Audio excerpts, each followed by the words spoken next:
and it becomes like a preparedness. It's like the engine starting up. You're heightening your senses when you're anxious. I guess we have to, because now you're talking about like random anxiety, right? Versus chronic anxiety. Okay. Versus if you're stuck inside of the anxiety bubble, or versus you just have anxiety sometimes because you're about to go to do a job or you're walking somewhere Right. kind of creepy, or like those are perfectly fine anxieties. Like, Yeah.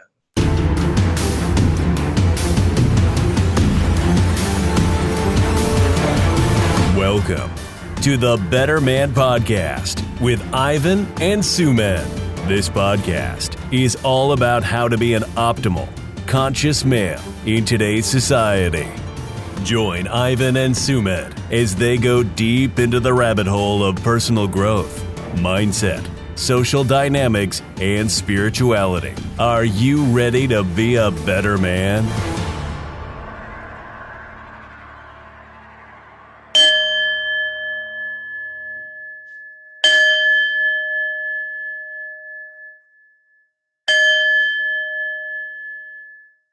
Welcome to the Better Man Podcast with motherfucking Ivan. and motherfucking Sumedh. We're actually changing the name of the podcast to the motherfucking podcast. Welcome. It's gonna be like, motherfucker, welcome to the motherfucking podcast with motherfucking Ivan. I'm motherfucking Sumedh. Motherfucking Sumedh. Two motherfuckers. What are we gonna talk about today? Talk about motherfucking. We're gonna talk about how to get rid of anxiety on the motherfucking spot. All right, bro. I'm gonna show all these motherfuckers, bro, because I'm gonna convert to that guy, fucking Jackson Lewis. Who? You know the fuck I'm talking about, bro? No, the guy who shoots people in the movie Pulp Fiction. Oh, okay. I see what Samuel L. Jackson. Samuel L. Jackson. I'm Samuel L. Jackson. You just say it a bunch of times, I'm gonna become Samuel L. Jackson. I personally like what I look like. All right.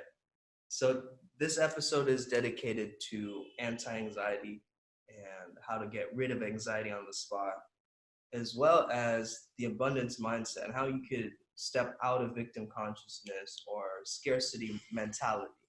Everyone take a deep breath. Not from your chest, but from your belly, like the bottom of your tailbone.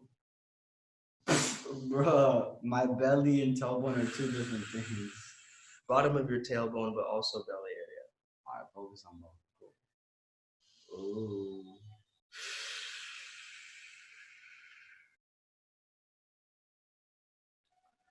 I am connected with divine energy. I am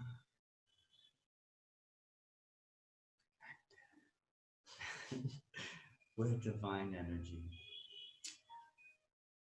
I feel wonderful. I feel wonderful. I feel wonderful. I feel wonderful. I feel like my heart is expansive. I feel like my heart is expansive. I will not tolerate anything less than extraordinary.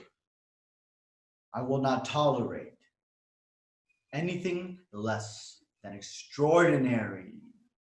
One last, I feel wonderful. Let's go.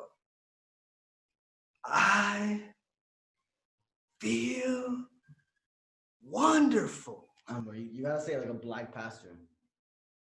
No, No, that's like MLK. okay. That sounds like Obama. Art. I'm gonna be like, I feel wonderful. Amen, Jesus. Everybody stand up.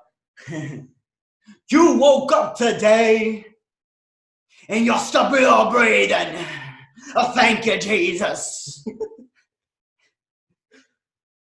Wonderful. You could have sworn I was a black pastor, bro. In a past life, yes. All right, guys. Welcome to another episode of the Better Man Podcast.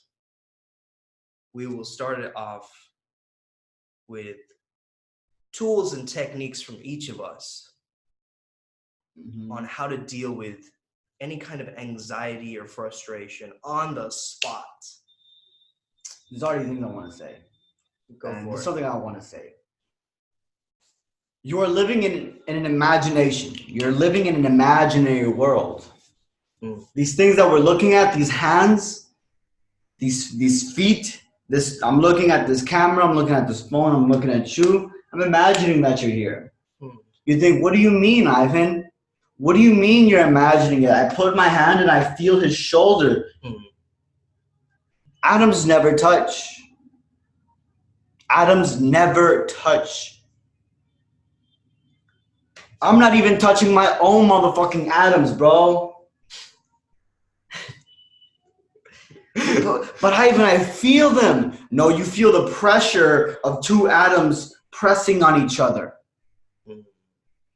You're not feeling the other thing. You're feeling the pressure of putting your hand on that thing. I'm not feeling my arm. I'm feeling the pressure. Right? Right. And where am I experiencing this? In your mind. In my brain. I'm experiencing it because of my brain. Of your brain, yeah. Which is connected to my mind. Yeah. I see it here. All right. This is a stick. I see it right here. Process it.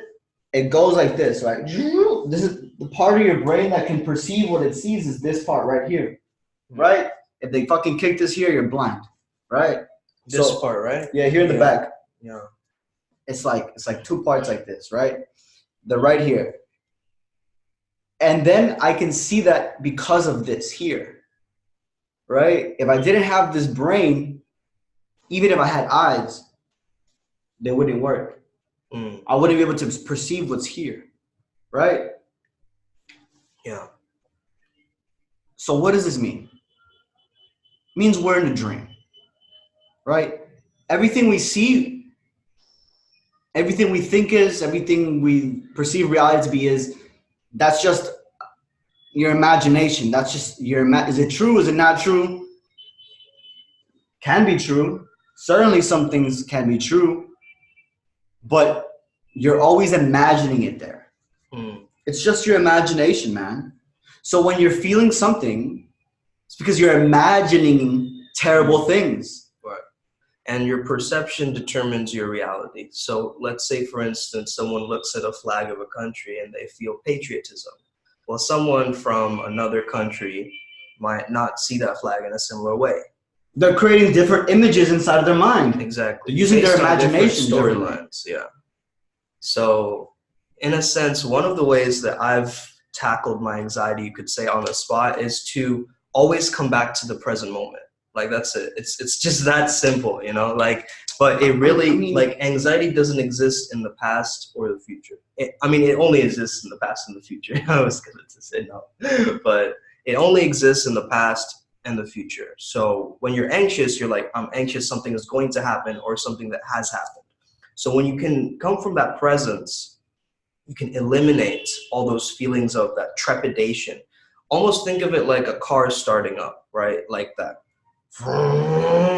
feeling like something is about to happen. I'm not sure what's going to happen, but I'm going to enjoy this feeling anyway.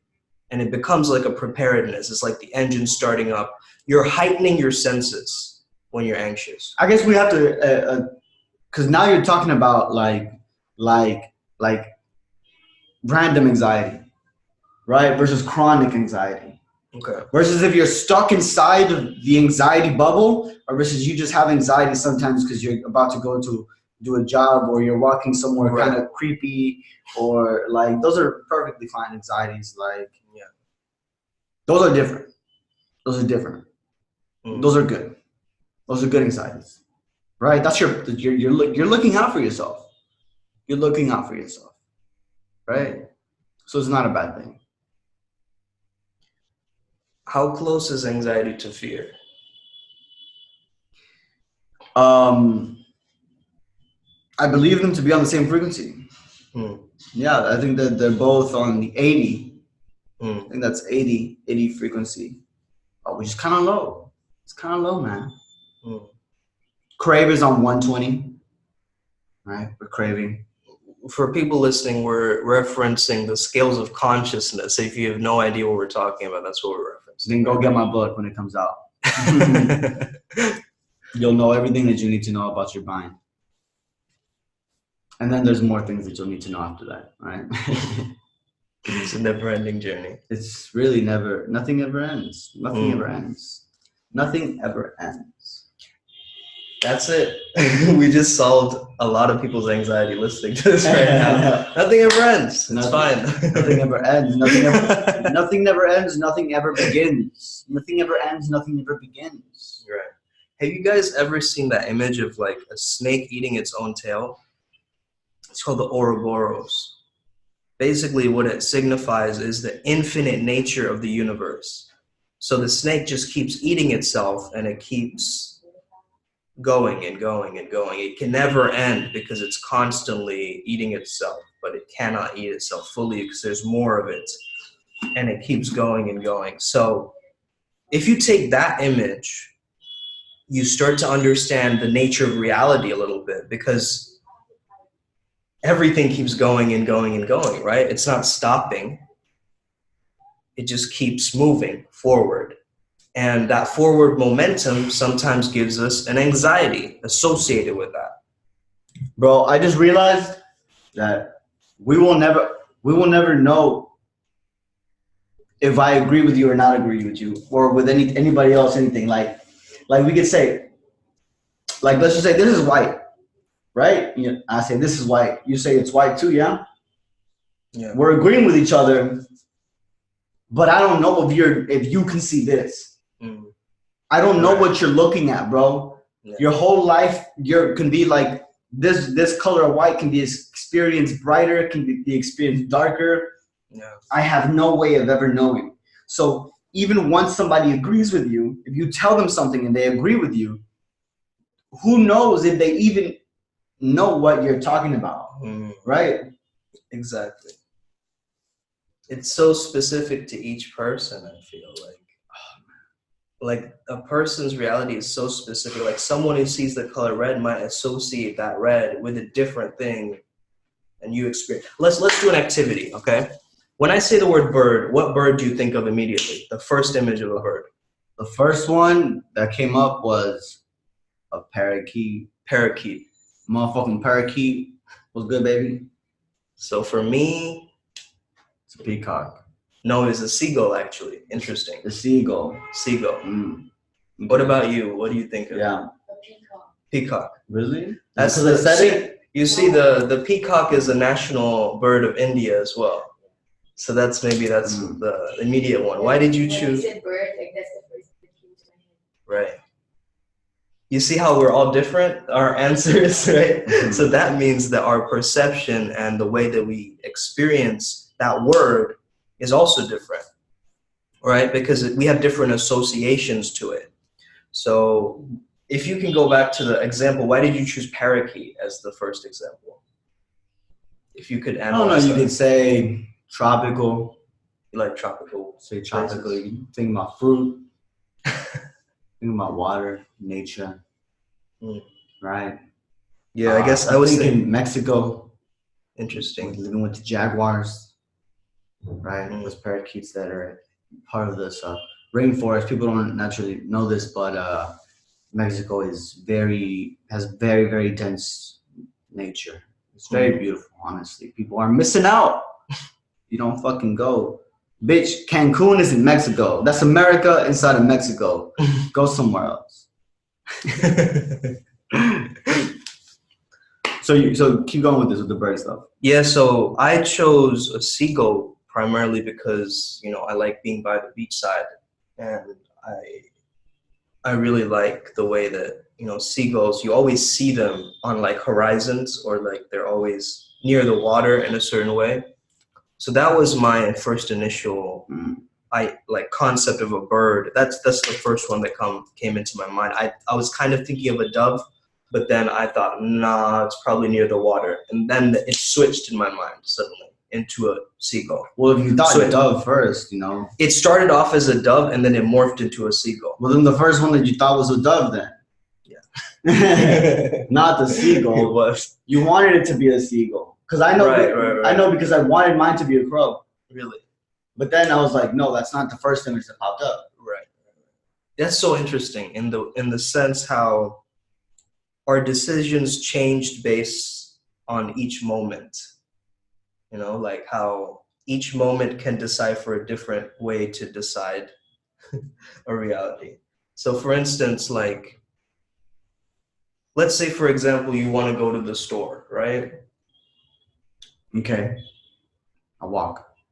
Right. You're walking to the store, but you could have easily like had any other choice in those moments. You could have taken a auto rickshaw. You could have, Mm-hmm. rented a car Totally. and drove Options. there. Options. You could, What are my options? Yeah. Many things I could do. I could fly there. Goddamn, people don't know how fucking wings. So the question is, what made you walk instead of any of these other options? I wanted to use my body. Right. I like using my body. Awesome. Honestly, that's a trait to fucking health. Like, if you want to be fit, you just have to move. That's it. You don't have to go to the fucking gym for 2 hours, 3 hours. That's so true, man. You just have to move. No. Take the stairs. Go walk. Or you just go for like a 5-minute walk. Like, I'll go for a 10-minute walk, right? But see, if you can't even do that, it's because you have some resistance to life. Any fucking fear, anything that makes you angry, anything that makes you bored, anything that makes you hateful, anything that makes you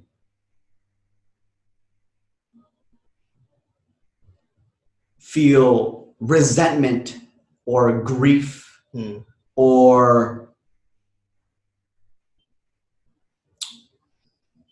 ashamed of who you are, realize that it is nothing but resistance. You are resisting life. You are trying to fight it. You are fighting the nature flow. But you will never win that fight. Never in your life. Yeah, try fighting against the tsunami, brother. You can't. Bro, the tsunami on top of the fucking mountains. Look, how much energy does nature use?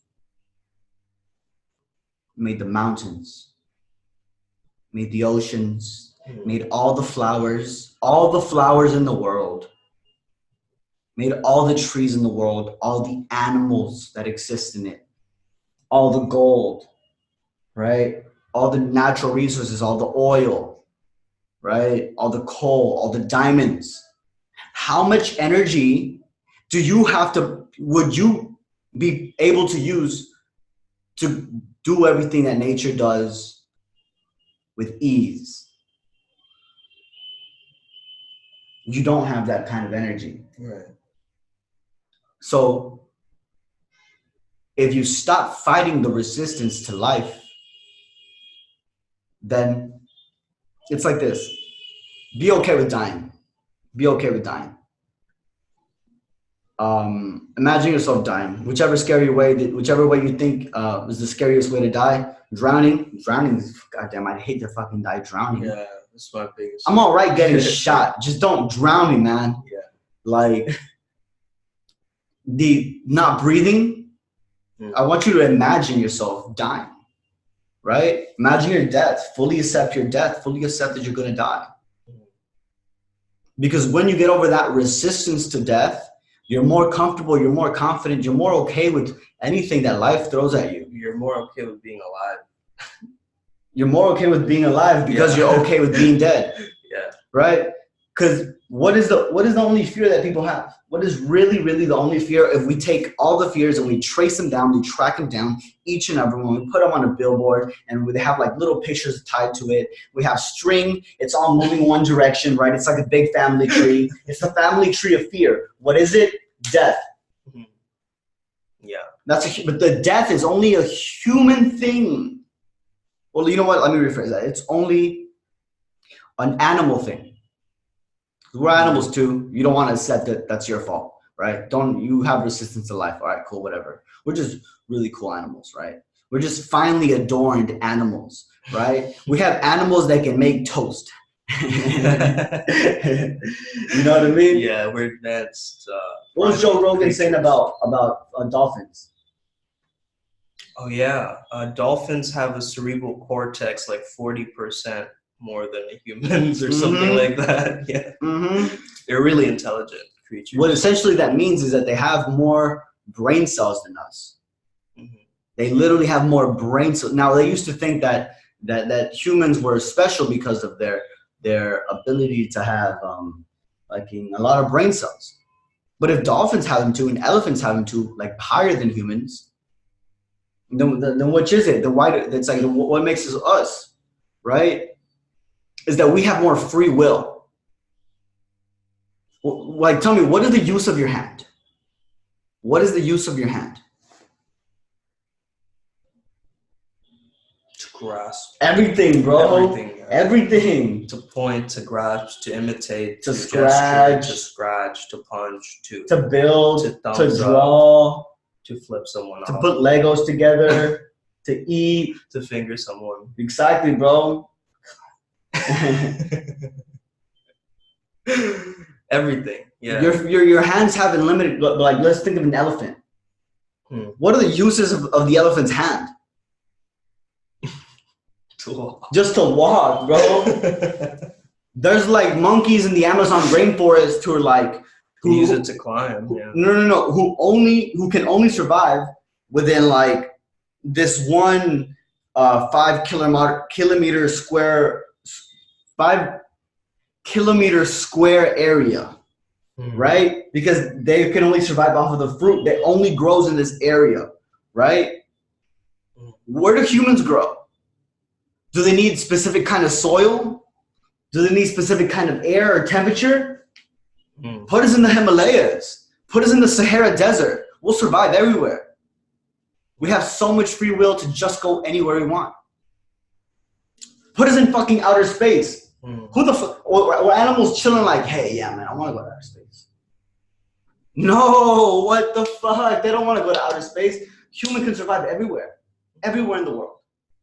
You have so much free will, but yet you choose to aim to eat the same 3 animals, same dead animals, if I may add. They're dead. You realize they're not alive, right? Versus eating something that's more alive, right? You can do anything in life, but you choose to have resistance to making more money. You seem to have more resistance to communicating honestly. You seem to have resistance to accepting your mistakes. You seem to have resistance to accepting trauma and when people did wrong to you. You have so much free will, you can think about anything that you want. You can do anything that you want in the world, but you choose to be in the situation that you are right now, and that's your fucking fault. Factually. Take some fucking responsibility for everything that's going on in your life right now. Because it's only you. Only you can experience this.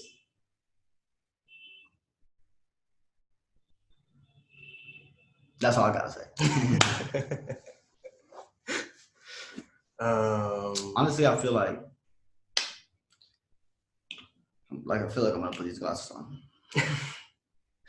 So, when someone takes responsibility, what's up? What does that mean?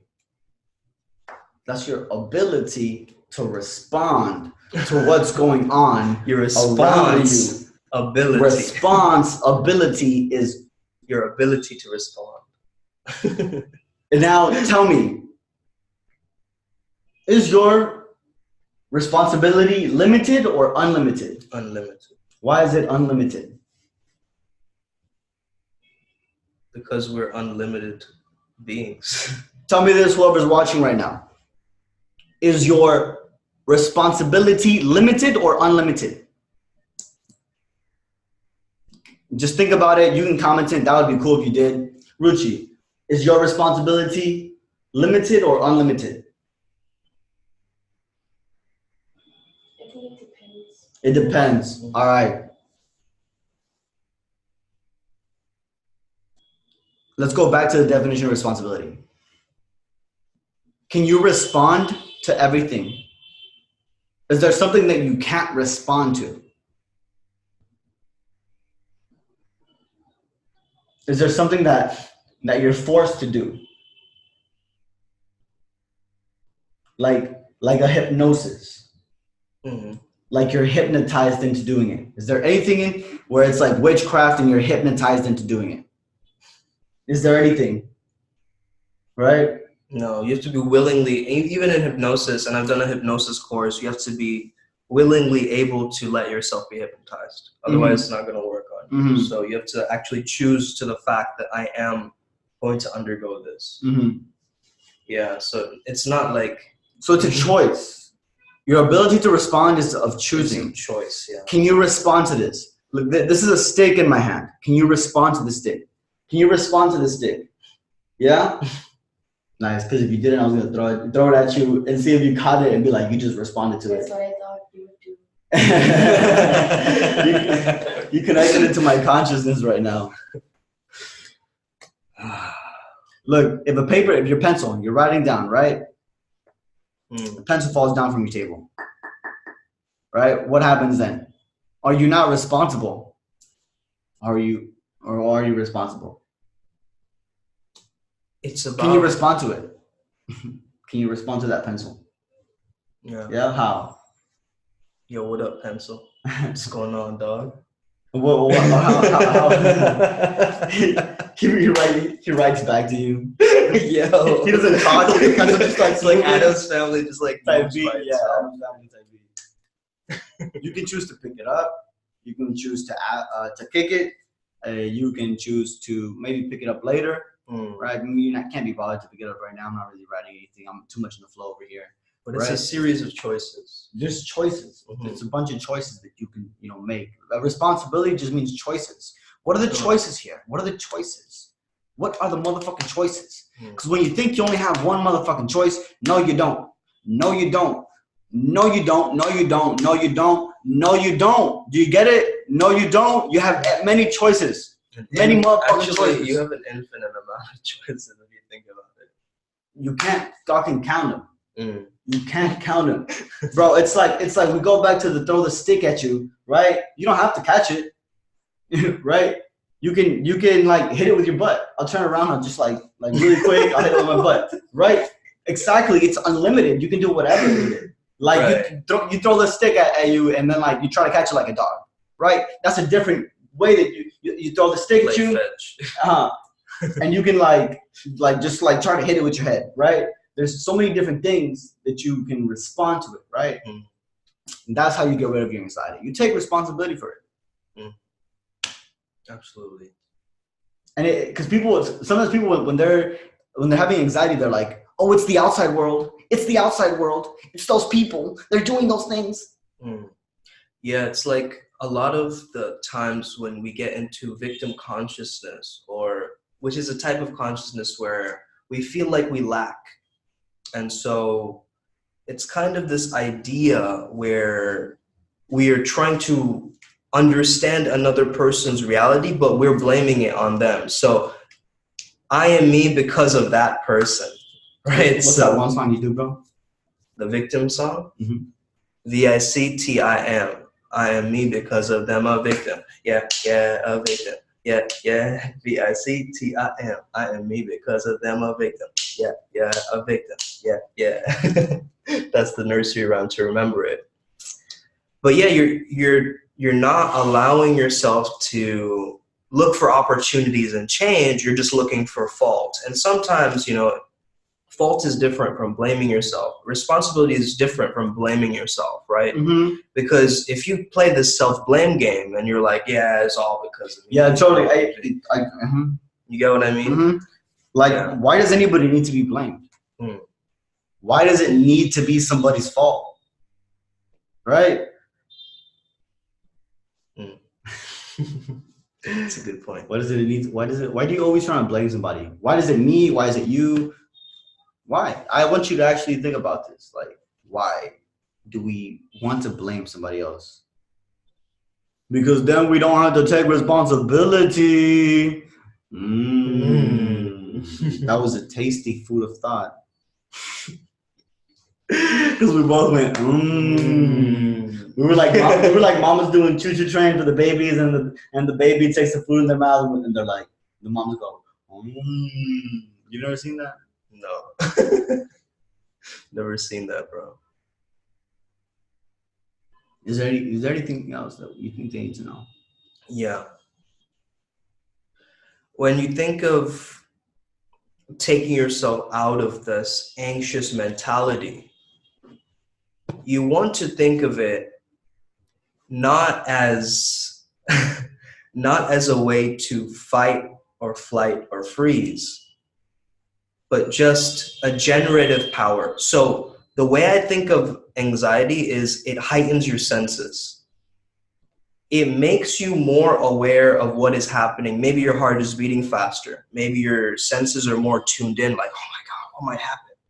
And sometimes we need that energy in order to get us to where we need to go. Like, for instance, if a tiger or a lion just walked into this room, we'd feel an instant burst of anxiety, right? It would be innate. It would just be an imprint based on our biology. However, if it was a holographic tiger or a holographic lion, we would still instinctively react, but maybe the way that we perceive that tiger is different now. So now we're a lot more, we're changing our perception of what this thing is. So anxiety is also, to an extreme, it can become ferocity and anger. Because if you feel like humans are made to do two things, what are they? Replicate and eat, I guess. Survive. Exactly. All basic organisms. The most basic shit. Some Maslow's hierarchy type beat. Maslow's hierarchy. I got a message that said, "How's your hurt from not coming to the event?" I'm a bit upset about it. I'll tell you that, man. Was that Yogi Chris? Yeah, man, freaking Yogi Chris. Shout out Yogi Chris to the Better Man podcast. Using your words to, he'll be our next guest, hopefully. To influence thoughts. Yeah, so anxiety, in a sense, becomes grit or motivation at times as well, when it gets to an extreme level. Because you feel almost like it's fight, go into it, flight, run away from it, or freeze, I don't know what to do. So the freeze part, the I don't know what to do, or maybe I'm frozen, I'm unsure of where to go from this situation. There are three types of fatigue that block us in those times: persona, judgment, and decision making. So if you're struggling to make a decision, for instance, you're going to have decision-making fatigue, which is going to drain out your energy in that moment, right? You're like, am I going to do this? Am I going to have sushi, or am I going to have pizza? Am I going to have sushi or pizza? Oh, wait, but then there's another infinite number of choices there, too. I have the Swiggy app.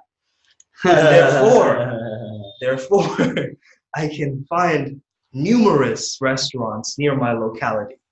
Right? So it makes the decision even more complicated. And by the time you're looking, you're like, man, it's already been an hour and I haven't been able to decide what I want to eat.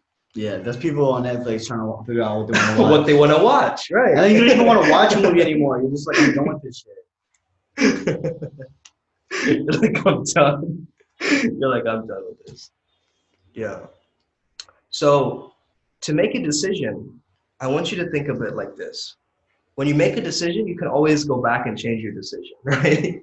A lot of people don't think of it like this, but it's actually very true. Once you make a decision, you can make another decision after that. So just because you made that decision, it doesn't mean that that decision is just there. It can be, it can't be rewinded, obviously, but it can be recorrected. Like, let's say you said something. Be realigned. Right. Let's say you say something really mean to someone. Like, realign it with what's true now. Yeah, exactly. What's true now? What is true to this moment. So let's say you're really mean to someone, right? And they get offended. Now you can go back to that moments after that and be like, nah, sorry, I was out of hand.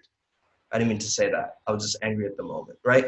That is just a way of your decision making. You made a decision, then you made another decision. You went back to your previous decision.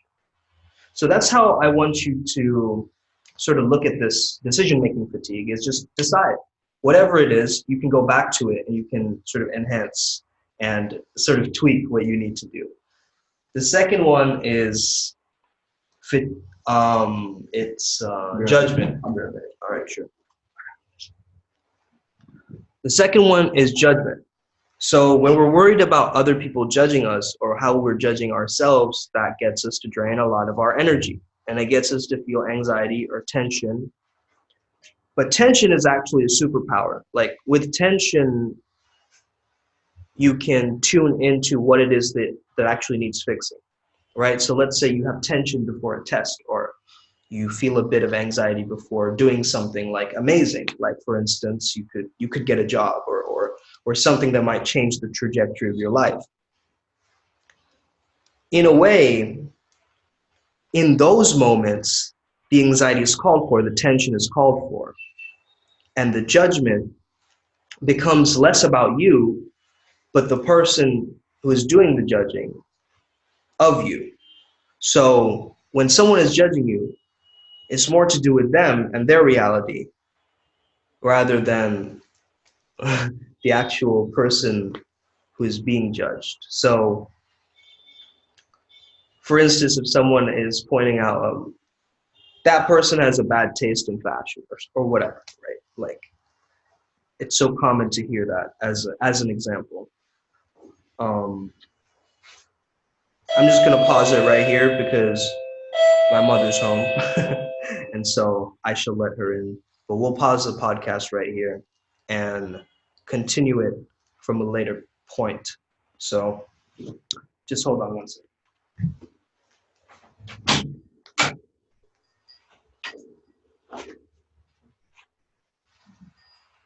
Sure. Well, that's true.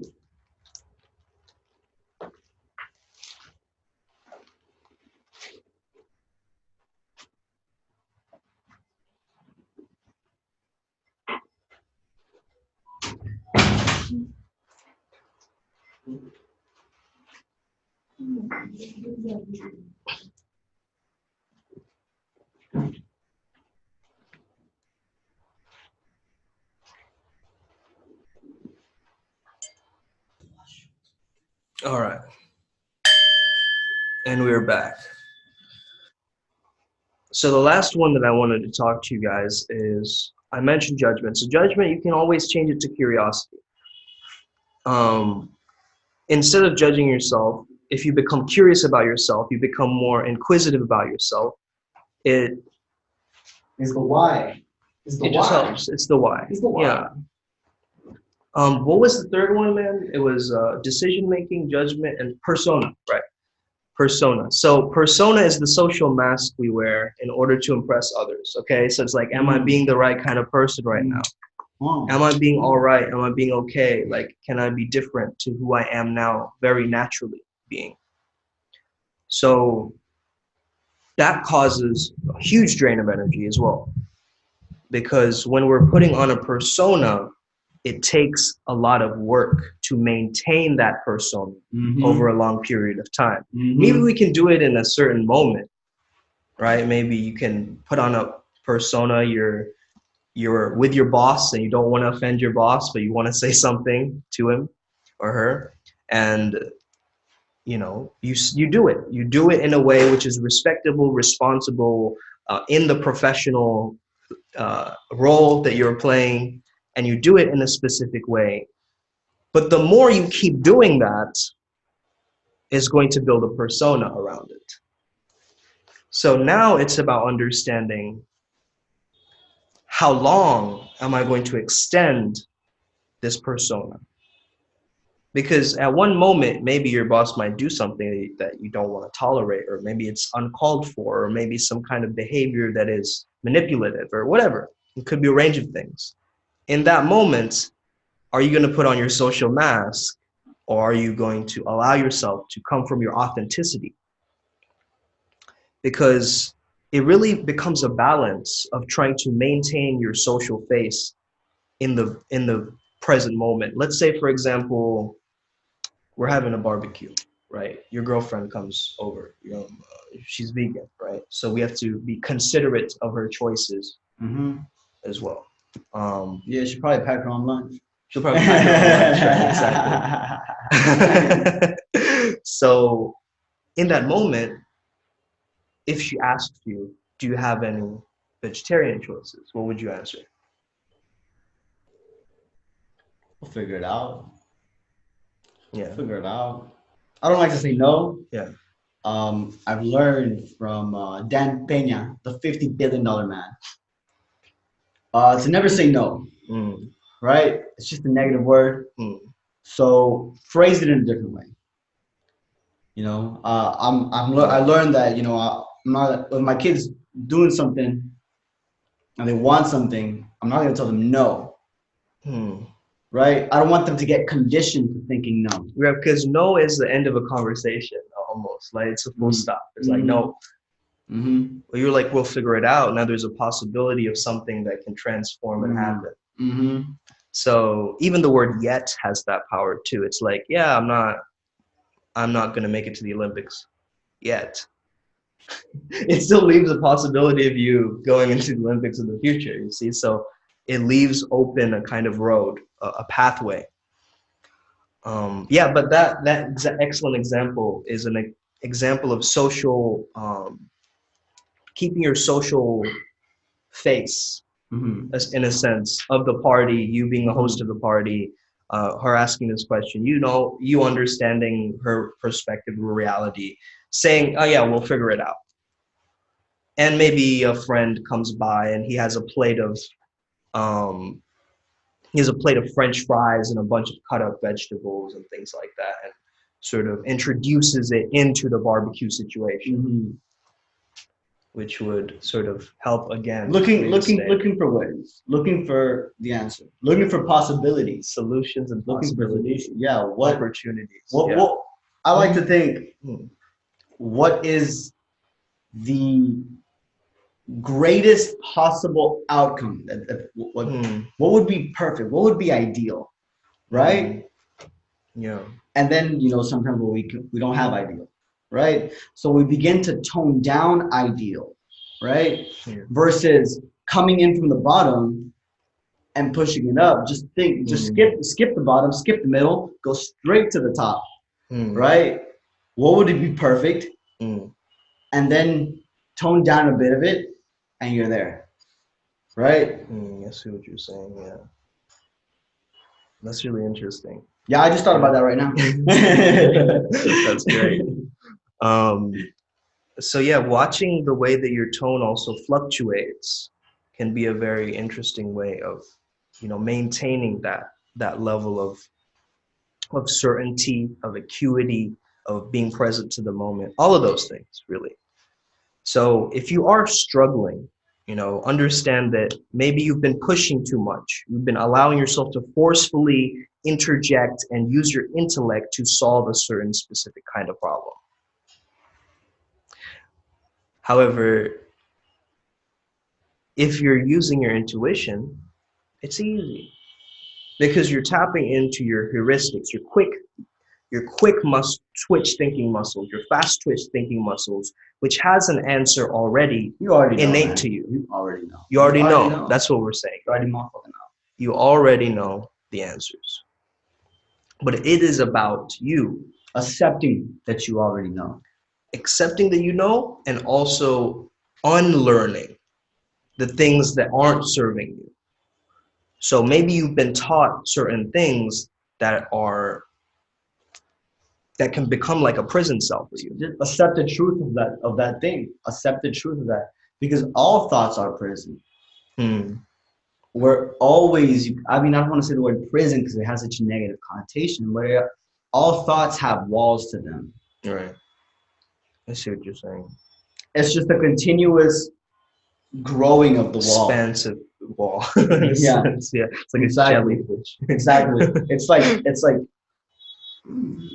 It's like the more you know more. Mm. Cool. And now you know that there's more that you need to know, right? Mm.